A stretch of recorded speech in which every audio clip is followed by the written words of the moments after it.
학번이 낮은 그런 상황인데요. 사실 원래 이제 20살에 처음 대학을 갔다가 저랑 조금 적성에 맞지 않는 것 같아서 휴학을 하고 여러 아르바이트를 하다가 작은 사업을 하게 되었었어요. 그래서 작은 사업을 안정궤도에 올려놓고 지내는데 코로나로 인해서 그 사업이 망하게 되었었어요. 그래서 다시 안정적인 직업을 가져야겠다고 생각하고 바로 수능에 임해서 2학번으로 서울교대에 입학하게 되었습니다. 감사합니다. 그럼 두 번째 질문도 바로 이어서 하겠습니다. 네, 이 수능에서 악명 높았던 해겔의 변증법 지문을 술술 읽으셨고 비문학 만점을 받으셨다고 하셨는데요. 200에서 300% 대비가 필요한 국어 비문학 만점 공부법의 핵심은 무엇인가요? 해결 지문 때문에 당황해서 수능 전체를 조금 힘들었던 그런 친구들이 많은 걸로 알고 있는데요. 해결 지문이 사실은 EBS 수능 완성에 수록이 돼 있던 제재예요. 근데 이제 저는 EBS를 풀지는 않았고 그 지문만 읽었었거든요. 왜냐면 뭐 문제의 퀄리티가 그렇게 높지는 않았던 것 같고 평가원에 비해서 대신에 이제 제재가 연계로 출제될 가능성이 있었기 때문에 이제 지문만 읽는 방식으로 공부를 했었는데요. 그렇게 했을 때 좋은 점은 문제를 풀기 위해서 지문을 이해하는 게 아니라 지문 그 자체를 이해하려고 노력을 하게 돼요. 그런데 해겔 관련 지문을 읽었는데 해겔의 미학이 반, 정, 반, 합 이렇게 구조가 있는 게 아니라 그런 구조가 없었어요. 그런데 변증법이라는 단어를 쓰는 지문이 나온 거예요. 그래서 제가 옆에 지금도 그 EBS 책에 그 지적거림 나와 있는데 왜 정반합이 아닌데 이걸 변증법이라고 하지? 물음표. 엄청 크게 물음표. 라고 써놨는데 그게 딱 수능에 출제가 되었습니다. 그래서 가장 정답률이 낮았던 그 문제가 제가 그 물음표를 띄우고 있었던 정반합 구조가 아님을 이제 짚는 문제였고 비문학을 항상 다 맞을 수 있었던 이유는 앞서 말씀드렸다시피 문제를 풀려고 지문을 이해하는 것이 아니라 지문 그 자체를 이해하려고 항상 노력을 했기 때문인 것 같아요. 그래서 평가원은 역대 평가원 기출 문제에서 다루어졌던 용어나 개념, 그 다음에 제재, 이런 모든 그런 히스토리를 수험생들이 알고 있다는 전제로 문제를 출제를 합니다. 그래서 사실은 수험생 입장에서 처음 보는 단어더라도 분명히 이전 기출에서 다루었던 그런 연계성이 있는 그런 용어들만 출제를 하거든요. 그래서 앞선 평가원 10개면 6평, 9평, 수능 하면은 3 곱하기 10해서 30지문이잖아요. 30지문이면은 생각보다 그렇게 많지도 않거든요. 그 지문을 문제를 풀기 위해서 읽는 것이 아니라 정말 그 지문 자체를 100%, 200% 이해할 수 있도록 구조화를 해가면서 읽으면 비문학 실력이 빠르게 향상이 될 수 있습니다. 그리고 아무래도 이제 법학 적성 검사 이제 리트 지문도 평가원 출제를 하시는 교수님들이 더 어려운 버전으로 출제를 하시는 걸로 알고 있는데 네, 수능 분석이 끝나시면 리트 지문 중에서 양질의 지문을 제가 말씀드렸던 것과 같은 방식으로 문제풀이에서 훨씬 더 업그레이드 되어서 내가 이 지문을 200% 이해하고 타인에게 설명할 수 있을 정도로 한번 독해를 해보시는 것을 추천드립니다. 감사합니다. 다음 걸로 바로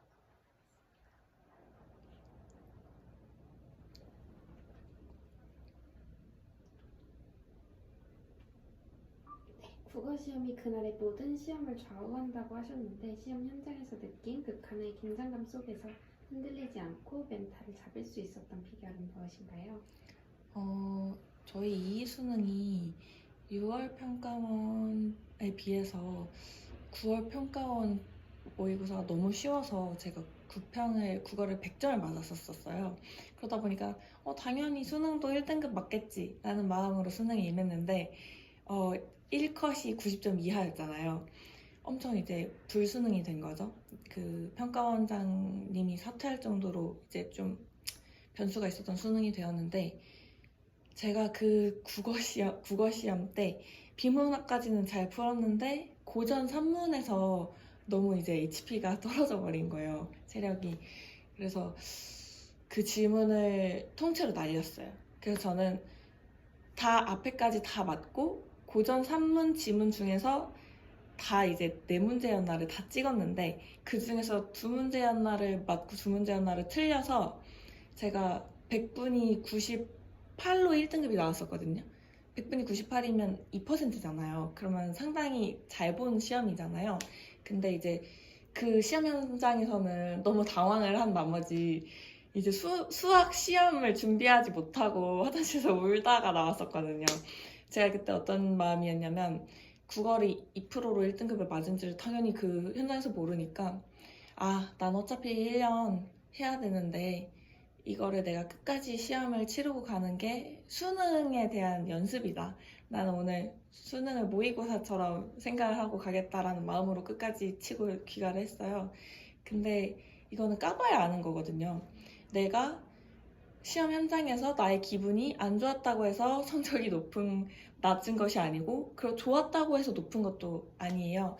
그래서 시험 현장에서는 당연히 긴장되고 모르는 것은 틀리는 것이 당연하기 때문에 그냥 내가 어려우면 타인도 어려웠다라는 마음가짐으로 끝까지 최선을 다해서 임해 주셨으면 좋겠습니다. 네, 감사합니다. 3번 질문도 바로 넘어가겠습니다. 네. 선술선수로서 강조하시는 내가 좋아하는 공부법, 즉 교과서를 활용한 단권화를 통해 지구과학 개념에 익숙해진 방법을 구체적으로 설명해주세요. 제가 지구과학 교과서 갖고 왔거든요. 그 보시면은 막 포스트잇도 엄청 이제 빽빽하게 돼 있고, 이런 식으로 교과서에 색깔 펜, 연필, 그다음에 굵은 펜, 포스트잇 등으로 그 현재 EBS, 그다음에 다른 타 문제집, 학교 수업, 뭐 저 같은 경우는 인강 수업이었죠. 재수생이었으니까. 뭐 이렇게 모든 내가 접하는 개념들을 해당 페이지에다가 단권화를 했어요. 근데 왜 제가 이걸 단권화를 할 수밖에 없었냐면, 저는 이제 수능이 7개월밖에 남지 않았는데 시작을 했거든요. 근데 원래는 물리 화학 선택자였다가 2개 다를 하는 게 너무 이제 등급으로 힘들 것 같아서 물리 지구 선택으로 바꿨어요. 사실은 이러시면 안 됩니다. 미리미리 선택을 하고 거기에 이제 계속 일관되게 하셔야 되는데, 저 같은 경우 너무 급해서 이렇게 단권화를 하는 방식으로 공부를 했는데, 보통 학생들이 교과서 잘 안 읽거든요. 근데 사실은 평가원에서 출제하는 요소들이 다 교과서 학습 목표에서 나오는 거예요. 학습 목표만 다 이제 타이핑을 해서 리스팅을 해보면 그게 정확히 문제 출제의 주제로 이제 1대1 대응까지는 아니겠지만 대응이 되는 걸 확인을 할 수가 있거든요. 뭐 신유형 한두 문제도 뭐 사실은 개념은 다 똑같은 개념일 거고, 그래서 꼭 교과서에서 목차와 이제 학습 목표를 확인을 하시고 그거에 맞는 공부를 하시고, 사실 교과서가 되게 잘 쓰여진 줄글이에요. 이렇게까지 정보를 유기적으로 매끄럽게 그리고 문법적으로 오류 없게 쓴 책은 없거든요. 그래서 꼭 100회 이상 정도를 하시기를 저는 강력 추천드리고요. 내가 수능날 이 교과서 하나만 가져가도 된다라는 마음으로 여기다가 다 단권화를 하셔서 내가 수능 시험 현장에서 그 10분 남은 그런 절체절명의 순간에 어떤 거를 마지막으로 보고 들어갈 것이냐는 이제 포스트잇으로 남겨서 컴팩트하게 들고 가시면 좋을 것 같습니다. 그럼 여기서 추가 질문으로 그냥 마지막에 수능날 뭐 보셨는지 간단하게 말씀해 주실 수 있나요? 아, 선택 과목이요? 아, 그 지구과학에서 그 네. 마지막에 아, 저요? 중간에서 뭐 네네, 보셨는지. 일단은 포스트잇 위주로 올 텐데. 지금 그럼 바로 녹화 시작할게요. 아, 네. 제 님은 어떤 거 마지막에 보셨는지? 제가 제일 그 신유형으로 어렵게 출제될 것 같다고 생각했던 부분이 급팽창, 가속팽창, 그 빅뱅 우주론 한계 이쪽 부분이라고 생각을 했거든요. 그래서 왜냐면 이게 막 허블 상수 그래프 뭐 이런 그래프를 원래 그래프에서 다른 형태로 변형된 자료로 주고 그거를 해석하는 문제가 신유형으로 나올 거라고 예상을 했고 실제로 나왔고요. 그래서 이 페이지를 조금 열심히 봤던 것 같아요. 감사합니다. 5번 질문 하겠습니다. 네. 뇌가 좋아하는 공부법 중 조직화와 외부화가 인상적인데요. 전 과목 단원 목차와 학습 목표를 외우는 것이 구체적으로 공부에 어떻게 도움이 되었나요? 여러분들은 청소하실 때 어떤 게 제일 중요하다고 생각을 하세요?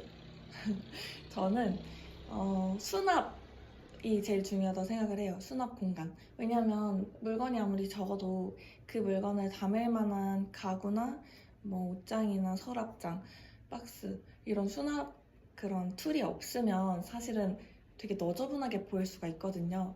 근데 우리 지식 같은 경우는 보통 이제 책으로 대치를 할 수 있을 것 같은데 이 책을 그냥 이렇게 쌓아두는 거랑 아이고 죄송해요. 쌓아두는 거랑 책꽂이에 예쁘게 꽂아두는 거랑 다르잖아요. 내가 찾을 수 있는 그런 편리함이 다르잖아요. 우리 뇌에도 책들과 책장이 있다고 생각을 하시면 될 것 같아요. 그래서 이제 교과서 보면 단원 목차가 있는데 이 목차에다가 내가 그 알맞은 그런 개념들을 범주화를 해서 차곡차곡 정리를 하셔야 뇌에서 필요할 때 꺼내서 시험 현장에서 쓰실 수가 있는 거거든요. 그래서 뇌에 책장을 만드는 것은 교과서 학습 목차를 외우는 것이고 이 목차도 사실 안 외워져 있으면서 이 해당 개념을 공부한다는 거는 저 기준으로 조금 어려운 이야기라고 생각이 들어요. 그래서 꼭 이 목차를 리스팅하시고 범주화를 하셔서 기억에 유리하게 가져가셨으면 좋겠고요. 두 번째, 외부화에 대한 이야기는요. 우리 뇌가 아무리 책에 잘 꽂혀 있어도 어떨 때 튕겨져 나가는 정보들이 있어요. 막 어떤 거는 되게 잘 기억을 하는데 어떤 건 맨날 까먹고 그런 취약 포인트가 학생들마다 다를 것이라고 생각이 되는데 그럴 때 저는 손등에다가 막 쓰고 포스트잇으로 붙이고 했어요. 그래서 여러분들 포스트잇을 내가 포스트잇 그런 갑부가 되겠다 라고 생각하고 그냥 종류별로 다 사놓으시고 그냥 남발하세요. 무조건 붙이고 외워졌으면 버리고 절대 아끼지 마세요. 그래서 저는 포스트잇이 이제 독서실에 그때 코로나여가지고 이렇게 칸막이가 더 이렇게 크게 있었는데 그 칸막이에다가 다 빼곡하게 붙여서 외우고 버리고 끝까지 안 외워지는 거는 침대 머리맡에다 붙여서 외우고 그런 식으로 이제 외부화라는 뇌가 좋아하는 그 기억법을 활용을 했습니다. 감사합니다. 6번 질문으로 바로 넘어가겠습니다. 네. 짧은 7개월 기간 동안 최상위권에 도달하기 위해 가장 버려야 할 비효율적인 공부 습관은 무엇이라고 생각하시나요? 비효율적인가요?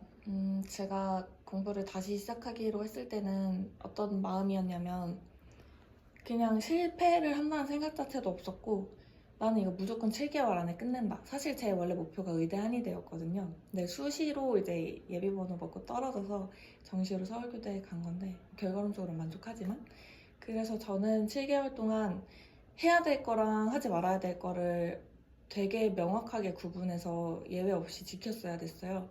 그게 뭐였냐면 핸드폰을 꺼가지고 어디다가 넣고 잠가버렸어요. 그래서 저는 카톡이 뭐 1개월 이상 안 읽으면 사라지는 걸 그때 알았거든요.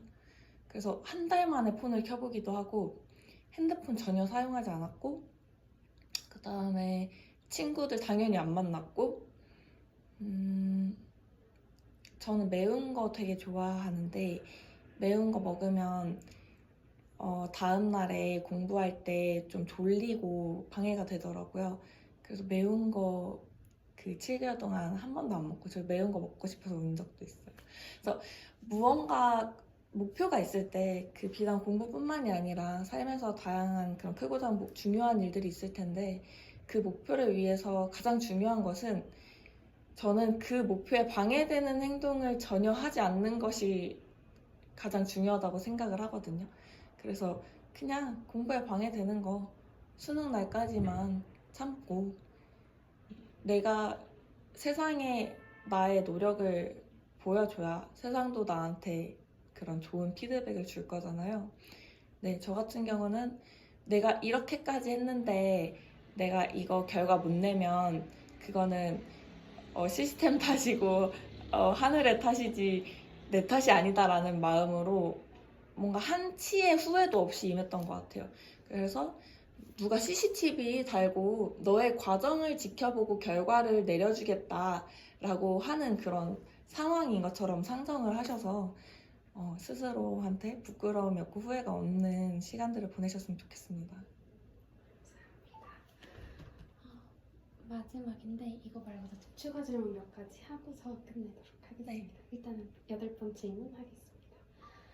결과를 점치지 말고 현실로 만들어 나가는 하루를 보내자고 조언을 하셨는데 수험생들에게 무지성 믿음에 기반한 응원의 한마디와 함께 본인의 경험이 담긴 한마디 부탁드립니다. 저는 그때 이제 저희 평가원 지문에서 공부를 하신 분들은 충분히 익혀져 있을 지문인데 딸기우유 지문이라고 유명한 지문이 있어요. 자유의지에 관한 지문인데요. 사실 인간은 자유의지가 없고 이미 선결정된 대로 인생을 살게 된다라는 그런 철학 지문이었는데요. 저는 그 지문에 엄청 그 인사이트를 받아서 내 시험 결과는 이미 정해져 있고 그건 나도 모른다. 내가 의대를 갈지 한의대를 갈지 어떤 한의대를 갈지 모르지만 이미 정해져 있고 나는 그 과정을 버티기만 할 뿐이다 라는 마음으로 하루살이처럼 살았거든요. 그래서 여러분도 너무 먼 곳을 보기보다는 여러분이 하루하루 어떻게 움직이느냐에 따라서 순간 변화율이 변하기 때문에 또 그럼 그 변화된 시점에서 또 성장을 하는 거거든요. 그래서 너무 긴 텀을 가지고 평균 변화율을 예상을 하기보다는 매일매일 순간 변화율을 변화시키겠다는 마음으로 공부에 임하셨으면 좋겠습니다. 감사합니다.